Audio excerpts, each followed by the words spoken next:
The day trains are told not to reduce their speeds during an extreme heat event, and the worst happens. Here's all the bells and whistles.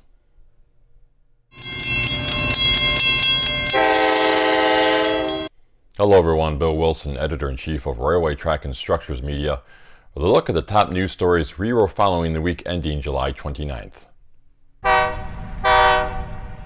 Despite what could be a $20 billion price tag, Mexico President Andrés Manuel López remains committed to the Mayan train project. Officials are looking at the 910-mile line as a way to develop the Yucatan Peninsula. Many say the Mayan train project threatens forests, biodiversity, ecosystems, and local residents. The project has been challenged in court due to alleged environmental destruction and the lack of local consultation. Still, President López has been pushing the construction speed of the project in spite of the legal challenges. A 100-year rain event hit the St. Louis region on July 26th, and it made a spectacle out of the St. Louis Metrolink. The system's subway tunnels were engulfed in water, leaving one train stuck and leaving behind about $20 million in damage. Some areas received nearly a foot of rainfall. Most of the damage was between the Forest Park, de Balaver, and Delmar Loop stations. Floodwaters also damaged fiber optic cables, which are used to send signals along the line. Ballast also was washed out and will need to be replaced. It could take as long as 2 weeks to make the needed repairs. The Honolulu Authority for Rapid Transportation was able to chop millions of dollars off its budget, mostly by making staff cuts. Honolulu's city auditor just released the second part of a report on HART spending.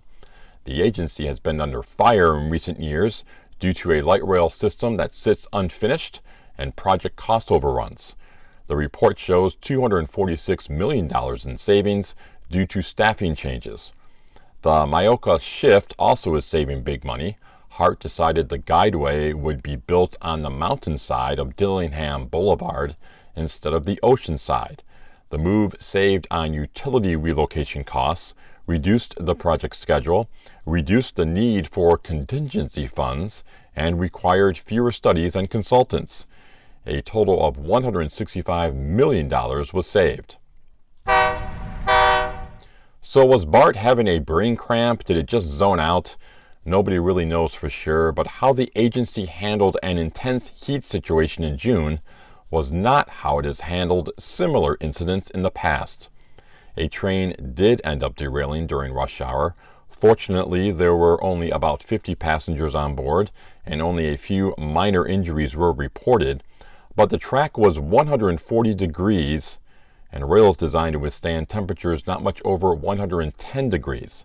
Still, BART did not tell operators to reduce speed on that day, even though after the incident, the agency admitted the rail could misalign when temperatures get more than 20 degrees above the neutral temperature of the rail. On July 8th, as a follow-up to the June accident, BART said, quote, "The agency will reduce the threshold temperature to apply speed restrictions for trains in those areas when temperatures are forecast to exceed 100 degrees.